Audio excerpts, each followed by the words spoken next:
Yesterday I said I'd return to the House in response to a point of order by the Honourable Gerry on the basis of the ruling I made to Minister's Amendment Schedule 2 of the Fast Track Approvals Bill.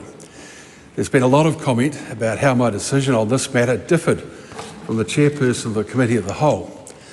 I would like to emphasise that the chairperson was applying the rules and precedents available to her at that time.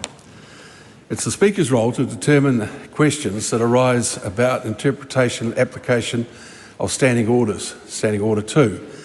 In this case, I've now set out 3 tests for future application when determining whether provisions are private legislation, and I've determined that the legislative effects of a provision should be seen in the broader context of the bill's proposed provisions. This does not mean that policy trumps standing orders. As always, I was guided by rulings of speakers in the past about the classification of legislation. But as I said yesterday, there are very few speakers' rulings on the issue, only 2 that touch on it more explicitly than others, and I considered them alongside Chapter 34 of Parliamentary Practice in New Zealand. Those standing orders are Speakers' Rulings 109 by Speaker O'Rourke in 1894, where the issue was the government of the day providing a guarantee to a private corporation. It was deemed to be a government bill.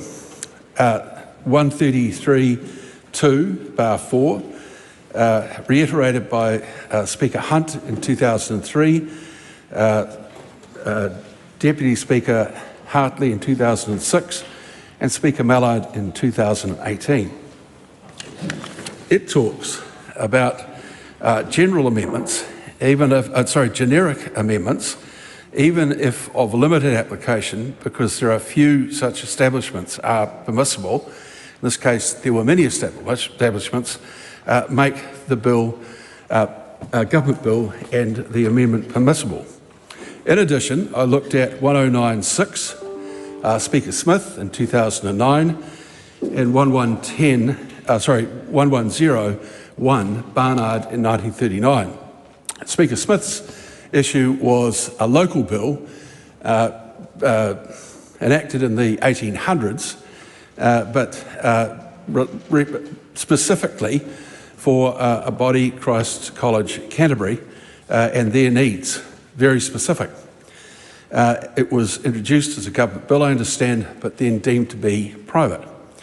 110(1), Speaker Barnard in 1939, he ruled that if a licensing body wanted to license certain activities outside of the general law that were permissible in the general law, then in fact that would be a government move, not a private bill, and therefore, private bill and not a government bill. And so it was a combination of all of those things in conjunction with Chapter 34 of Parliamentary Practice in New Zealand that guided my thinking in this matter. From my perspective, I've gone further than speakers in the past in outlining processes for making the decision by describing in detail the 3 tests for whether legislation is to be considered in the nature of private legislation. I hope these will help guide future speakers in their responsibilities in classifying legislation, as was my responsibility under Standing Order 2572. I do not say that past speakers were incorrect in applying the test to specific bills and amendments. They are considered, the tests are based on previous decisions. I found the past decisions very useful to consider when applying tests to this particular matter. This was not like any other bills other than the COVID-19 legislation, which was also a guide.